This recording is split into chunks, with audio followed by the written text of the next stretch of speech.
Laws governing absorption of light. Important है, आपने पढ़ा भी होगा, सुना भी होगा। Laws governing absorption of light,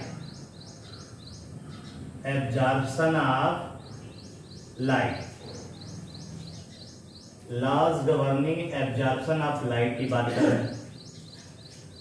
laws governing absorption of light, अगर हम लोग इसकी बात करें, इसको डील करें, तो यही आज हम लोग पढ़ने चल रहे हैं। इसको ध्यान से देखिए, चीज़ें आपको समझ में आ जाए तो अच्छी बात है, नहीं समझ में आएगी तो भी आप समझने का प्रयास करिए क्या कैसे हो रहा है।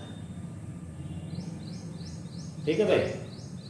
तो हम लोग जो है, हमने आपसे क्या कहा, जब भी किसी मोनोक्रोमेटिक लाइट को, जब भी किसी मोनोक्रोमेटिक लाइट को आप किसी भी सब्सटेंस पे, सब्सटेंस का यहाँ पे क्या लेंगे आप, सब्सटेंस का सॉल्यूशन लेंगे। सॉल्यूशन भी ले सकते हैं, pure solution, pure homogeneous mixture भी ले सकते हैं, कोई दिक्कत नहीं है, या प्योर लिक्विड ले सकते हैं। तो वहाँ पे हम लोग इसी को ऑब्जर्व करेंगे। जब भी लाइट को आप किसी भी सब्सटेंस पे इरेडिएट करेंगे, इंटरेक्ट कराएंगे, तो वहाँ पे क्या चीज़ें होती हैं, लाइट की इंटेंसिटी पे क्या चेंजेस होते हैं, उसी को हम लोग यहाँ गवर्न करेंगे। तो देखिए हमने क्या कहा, जैसे अगर आप देखिए इसको ध्यान से, अगर आपने किसी भी मोनोक्रोमेटिक लाइट, क्या कहा हमने, when a monochromatic light, monochromatic light की बात हम लोग यहां कर रहे हैं। मोनोक्रोमेटिक लाइट का मतलब सीधे सीधे हो गया light having single wavelength, light having single type of wavelength, single wavelength, light having single wavelength. अगर किसी लाइट के पास एक तरह की वेवलेंथ है तो उसे हम लोग क्या कहते हैं, मोनोक्रोमेटिक लाइट कह रहे हैं। और आपने यही कहा, is pass through a medium, is passed through a medium, passed through a medium, medium से पास करते हैं। ठीक, तो कुछ लाइट जो है, कुछ लाइट एब्जॉर्ब हो जाएगा मीडियम का, यानी some light is absorb by, some light is absorb by the medium, medium के द्वारा लाइट क्या होगा, एब्जॉर्ब हो जाएगा। Some light is absorb by the medium, तो लाइट एब्जॉर्ब होगा मीडियम के द्वारा, and hence the intensity of light, intensity of light जो होगी वह डिक्रीज करेगी। अब यही चीज आपको पढ़ना है, इंटेंसिटी ऑफ लाइट डिक्रीज, जो लाइट की इंटेंसिटी है वो घटेगी। ठीक, और डिक्रीज ऑफ इंटेंसिटी जो है, ध्यान दीजिएगा, the decrease of intensity, decrease of intensity, decrease of intensity on passing through a, on passing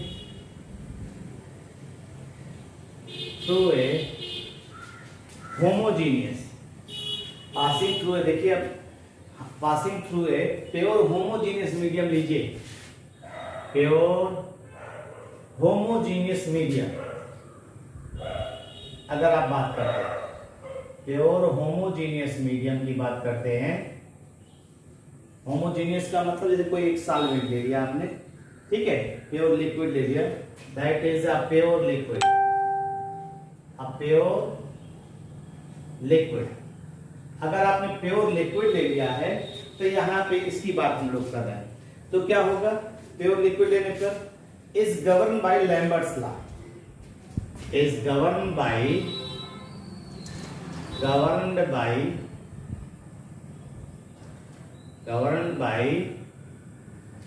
Lambert's law,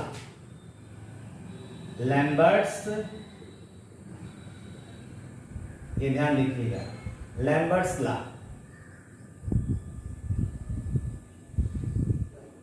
ठीक है, यानी प्योर होमोजीनियस मीडियम से जब आप मोनोक्रोमेटिक लाइट को पास करेंगे तो उसकी इंटेंसिटी जो घट रही है उसको किसने गवर्न किया था? लैम्बर्ट्स जी ने, तो उसे लैम्बर्ट्स लॉ कहेंगे। ठीक, और अगर यहां पे a passing through A solution,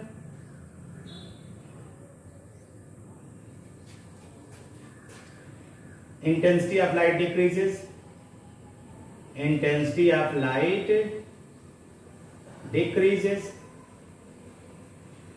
ये किसके द्वारा गवर्न हो रहा है? डिक्रीजेस, तो किसके द्वारा गवर्न हो रहा है? गवर्न होगा बियर्स लॉ। तो ये दो लॉ आप ऑब्जर्व करेंगे, यानी प्योर लिक्विड के जो इंटेंसिटी जो डिक्रीज कर रही है वो लैम्बर्ट्स जी ने बियर किया, और जो होमोजीनियस जो आपका सॉल्यूशन है उसमें इंटेंसिटी ऑफ लाइट जो डिक्रीज कर रही है वो बियर्स लॉ के द्वारा डिक्रीज हुई। तो ये ध्यान रखिएगा, आपको ये एक मल्टीपल चॉइस का क्वेश्चन हो गया। Decrease of intensity and passing through a pure homogeneous medium is governed by Lambert's law. Solution अगर हो जाएगा तो यही आपका हो जाएगा बियर्स लॉ। तो बियर्स और Lambert's law, law of absorption यानी laws governing absorption of light में, ये दोनों लॉ हमें यहाँ पे पढ़ना है। कोई भी ये मीडियम है और इसमें इन्होंने कहा कि हमने मान लीजिए ये लाइट पास किया, लाइट की इंटेंसिटी जो है हमने दिखा दिया I0। ठीक, लाइट की जो इंटेंसिटी है वो हमने दिखा दिया I0, और यहां पे जो है मान लीजिए ये एंटर कर रही है लाइट, और एक जो है हमने दिखा दिया आपको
ये क्या है, यहां पे ये start of the medium, start of the medium, जो स्टार्टिंग है वो स्टार्ट ऑफ द मीडियम है, और आपका जो है ठीक यहां से यहां तक की डिस्टेंस, यानी यहां पे इस पे इंटेंसिटी लाइट की क्या हो गई I, शुरुआत में I0 है, और जब ये x डिस्टेंस ट्रेवल करता है तो इस पॉइंट पे पहुंचने के बाद आफ्टर x डिस्टेंस पे उसकी इंटेंसिटी क्या है I, यानी इंटेंसिटी जो है डिक्रीज कर रही है। ठीक, तो ये आपका ओरिजिनल इंटेंसिटी, ये ओरिजिनल इंटेंसिटी है, और ये स्टार्ट ऑफ द मीडियम है, ये स्टार्ट ऑफ द मीडियम है, और ये स्मॉल चेंज इन डिस्टेंस है, और स्मॉल चेंज इन इंटेंसिटी है। स्मॉल चेंज इन डिस्टेंस है, स्मॉल चेंज इन इंटेंसिटी है। अगर हम इसी को ध्यान दें तो इन्होंने जो स्टेटमेंट दिया, पहले स्टेटमेंट लिखते हैं फिर आपको उसी से चर्चा करते हैं। When a monochromatic light is passed, when a monochromatic light is passed through a through a pure homogeneous medium,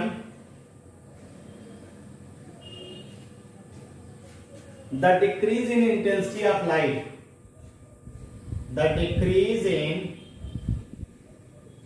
the intensity of light,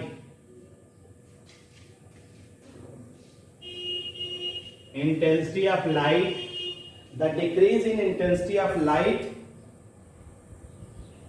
with thickness of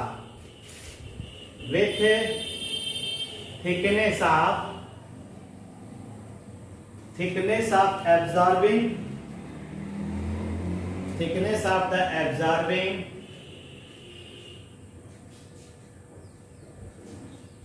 medium, ठीक, at any point x, at any point x, x is proportional to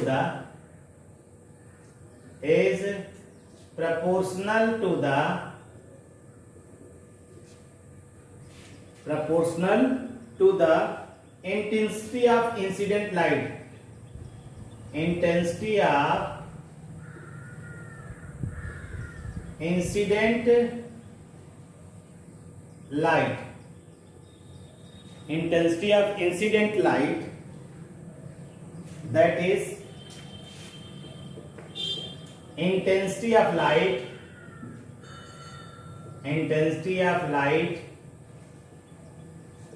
at point x, जो ये दिखाई दे रहा है at point x, that is just before entering into the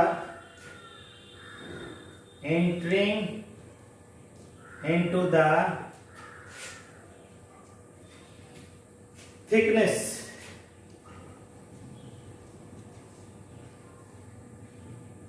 dx, ये पहले statement लिख लीजिए फिर चर्चा किया जाए।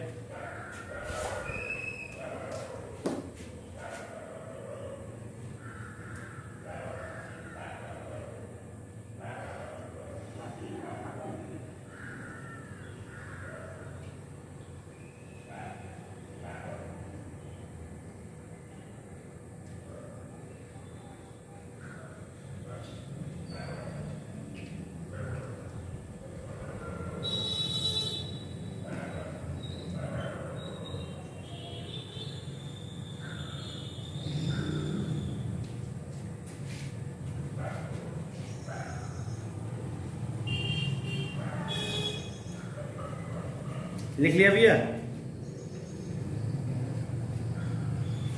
तो लैम्बर्ट्स ने देखिए क्या ला दिया, आप ध्यान दीजिए। इन्होंने कहा कि जब भी मोनोक्रोमेटिक लाइट को आपने पास किया, passed through a pure homogeneous medium, किसी भी प्योर होमोजीनियस मीडियम से जब मोनोक्रोमेटिक लाइट को आप पास कर रहे हैं तो वहां पे इंटेंसिटी घटती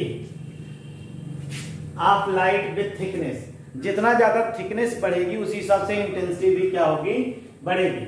तो आप देखिए ओरिजिनल इंटेंसिटी लाइट की ये है, लाइट की ओरिजिनल इंटेंसिटी ये है, और जैसे ही लाइट एंटर कर रहा है इस पॉइंट एक्स, इस पॉइंट यानी यहां से एक्स डिस्टेंस ट्रेवल करता है तो उसकी इंटेंसिटी जो हो जाती है आई है, और वो यहां से यहां चलेगा तो स्मॉल डिस्टेंस ट्रेवल करने पर उसकी इंटेंसिटी में जो चेंज हम लोग दिखाएंगे वो डी आई कर देंगे। डी आई का मतलब small change in intensity, D I का मतलब है स्मॉल चेंज इन इंटेंसिटी, ठीक। तो हमने क्या कहा कि at any point x is proportional to the intensity of incident light, that is intensity of light at point x, that is just before entering into the thickness, इतनी thickness में से पास होने से पहले उसकी जो इंटेंसिटी है वो दिखा रहे हैं। तो अगर आप चाहें तो इसे मैथमेटिकली आप दिखा सकते हैं, यानी आप कह सकते हैं मैथमेटिकली कैसे दिखा सकते हैं? क्योंकि जैसे रेट लिखते हैं ना, तो minus D I upon D X, minus D I upon D X, ठीक, चेंज हो रहा है डी आई कितने डिस्टेंस पे, D x is directly proportional to, तो ये थिकनेस ऑफ मीडियम है, directly proportional to intensity of light, sorry yes कह रहे हैं, इंटेंसिटी ऑफ लाइट, आई हो जाएगा, minus D I upon D x is directly proportional to I. ये जो है आई की वैल्यू जो है वो डिपेंड करेगी ये थिकनेस कितनी है, वही उसी हिसाब से इंटेंसिटी घटेगी। यानी आप इसको लिख सकते हैं or minus D I upon D x is equal to k x. K क्या हो गया? ये आपका हो गया प्रोपोर्शनैलिटी कांस्टेंट, प्रोपोर्शनैलिटी कांस्टेंट लिख सकते हैं इसको। के को हम लोग प्रोपोर्शनैलिटी कांस्टेंट कर सकते हैं। यहां पे हम लोग इंडिकेट कर सकते हैं डी आई और डी एक्स क्या है। डी आई जो है हमारा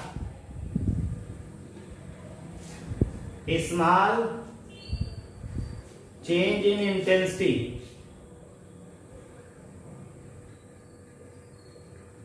स्मॉल चेंज इन इंटेंसिटी, ठीक है भाई, स्मॉल डिक्रीज कर दिए जाए तो small decrease in intensity, decrease हो रहा माइनस डी आई दिखा रहे हैं ना। और उसके अलावा स्मॉल थिकनेस, डी एक्स क्या है?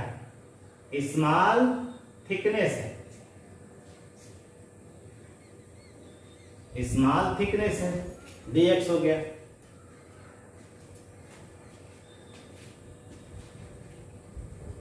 के को हमने कहा प्रोपोर्शनैलिटी कांस्टेंट है और इसी को एब्जॉर्प्शन कोफिशिएंट कहते हैं, आर एब्जॉर्प्शन कोफिशिएंट कहते हैं, एब्जॉर्प्शन कोफिशिएंट भी कह सकते हैं इसे, एब्जॉर्प्शन कोफिशिएंट भी कह सकते हैं। के को ही हम लोग एब्जॉर्प्शन कोफिशिएंट भी कह सकते हैं भाई, ठीक। और ये किस पे डिपेंड करता है? Depends upon the nature of the medium. ये किस पे डिपेंड करता है? डिपेंड्स अपॉन द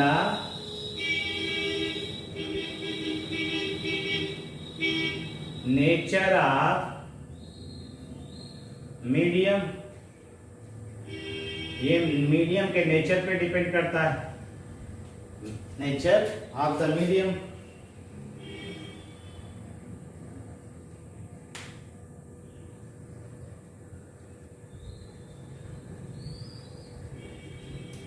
अब ये जो आई है इसकी वैल्यू अगर फाइंड आउट करना है तो हमें ओरिजिनल इंटेंसिटी मालूम होनी चाहिए जब शुरुआत हुआ है, तो उसको कैसे हम फाइंड आउट करते हैं आइए देखते हैं इसी को।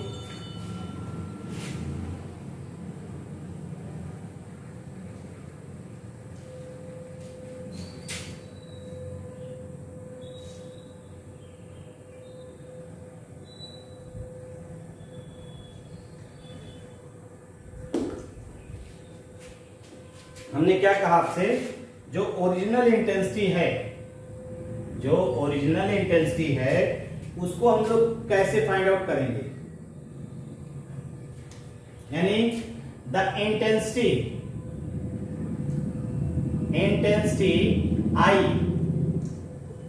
Can be find out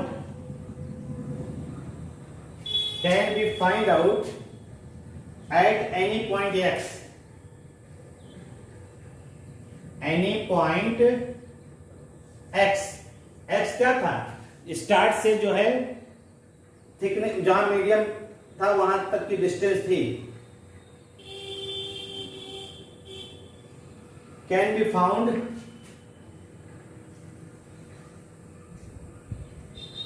in terms of original intensity. Original intensity क्या थी? I0, हमने शुरुआत में लिखा था I0, ठीक। तो ये आपका इक्वेशन नंबर कौन सा है? इसे इक्वेशन नंबर 1 दे दिया हमने, ठीक है भाई। तो इक्वेशन फर्स्ट को हम लोग जो है ये dx लिखा है यार, आप लोग बता भी नहीं रहे हैं कि dx लिखा di होगा ना, di अपॉन dx, तो क्या है कि हाँ, बता भी नहीं रहे हो तुम लोग।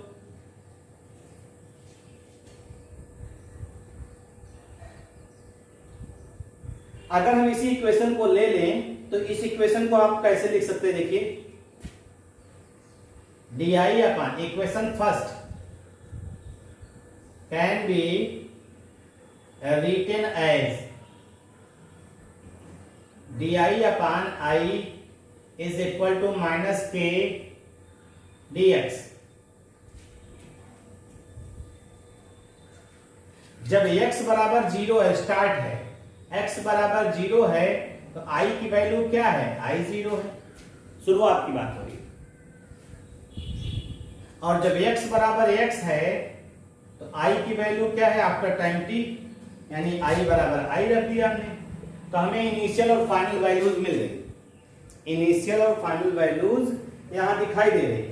तो हम क्या करते हैं, इस इक्वेशन का इंटीग्रेशन कर दें लिमिट्स के बीच में। Integrating the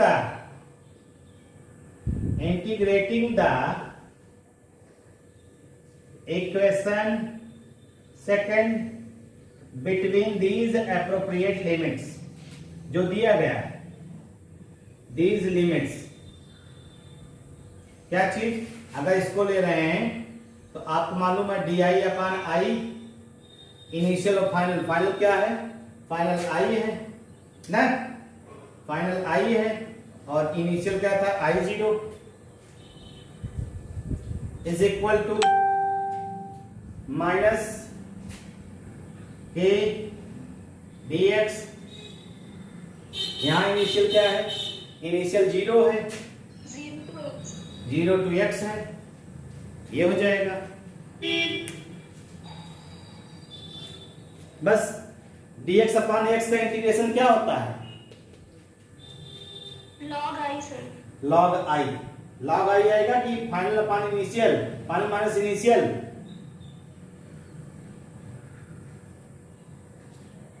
sir log I में उसकी वैल्यू पुट करेंगे ना, फिर डायरेक्ट निकाल दीजिए, क्या जरूरत है कौन सा।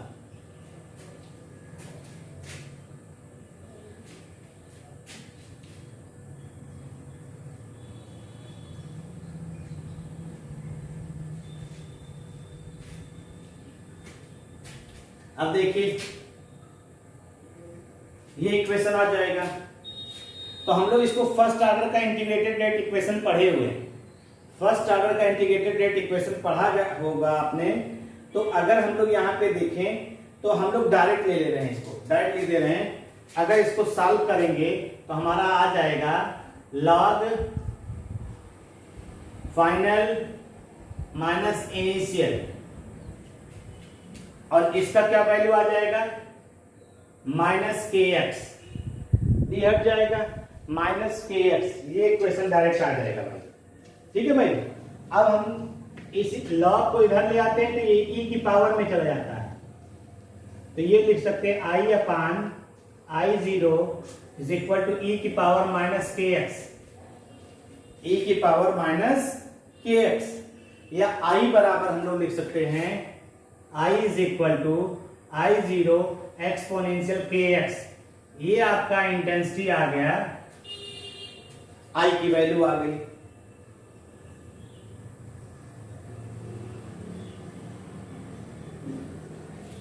इसे इक्वेशन नंबर हम दे दे रहे third. This equation third express how to original intensity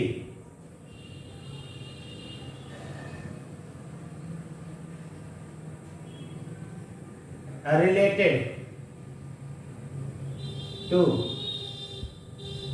I, related to I, जो reduced in intensity,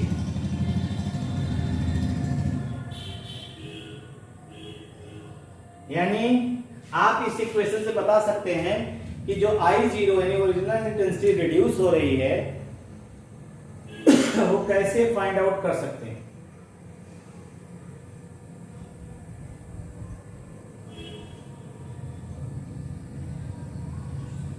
इसका मतलब है इन दोनों का डिफरेंस जो है वो आपको बताएगा, वो बताएगा क्या, intensity of light absorb, the difference between, यानी हम लोग यहां से लिख सकते हैं इस चीज को, देखिए जो डिफरेंस है, the difference between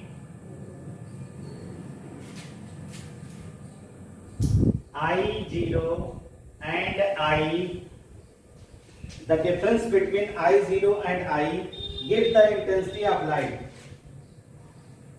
gives the intensity of light absorbed, ये आपको मिल जाएगा इस तरह से।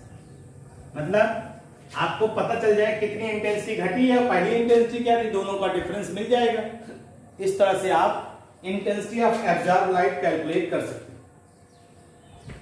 हैं। बराबर I0 इंटेंसिटी ओरिजिनल थी, I0 minus I0 minus I की वैल्यू ये दी गई है, I की वैल्यू उठा के रख दीजिए इसी में, तो क्या हो जाएगा, is equal to I0 minus I0 e की पावर माइनस kx, e की पावर माइनस kx, ये I एब्जॉर्ब आ गया, ये इक्वेशन आ गया आपका।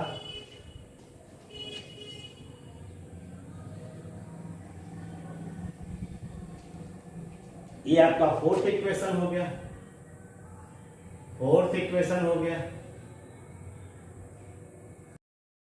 इक्वेशन आप इस तरह से लिख सकते हैं,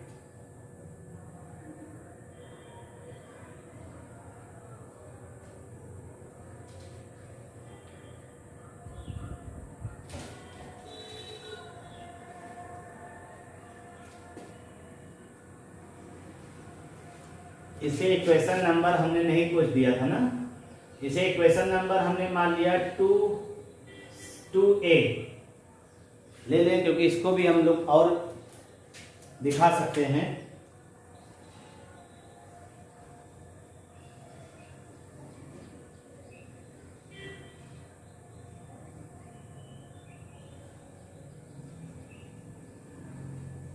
अगर आप इसको चाहें तो ये नेचुरल लॉग को लॉग बेस 10 में कन्वर्ट कर लीजिए।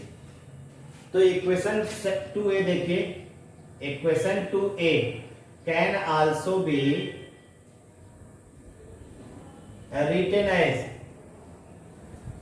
देखिए log x बराबर हम लोग क्या लिखते हैं, 2.303 log x, तो वहां पे आ जाएगा 2.303 log I upon I0 equal to minus kx, ये आ जाएगा। तो आप इसको लिख सकते हैं log I upon I0 is equal to minus kx upon 2.303, ये हो सकता है। आप इसको ऐसे लिख सकते हैं, ठीक।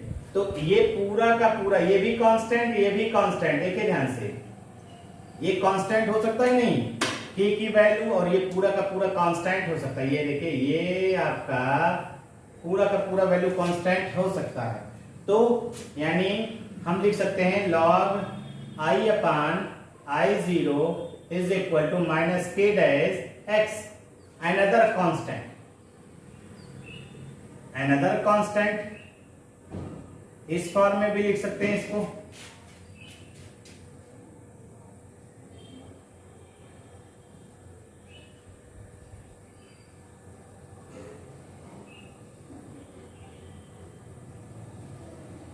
और जो k डैश है आपका, ये जो k डैश है, k डैश बराबर क्या हो जाएगा आपका, k अपान 2.303, k डैश बराबर k अपान 2.303, इसी को हम लोग कहते हैं extension coefficient, is called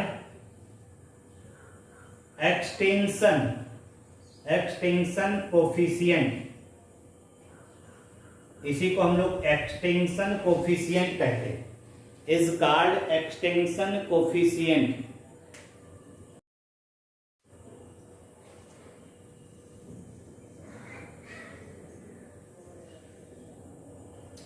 off the substance, of the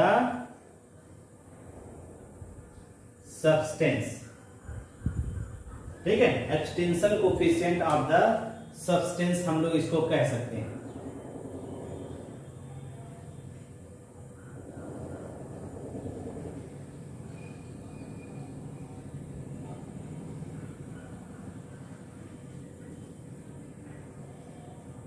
start करते हैं, इतनी बातों को आप डील कर लीजिए, बाकी की बातें कल। Thank you.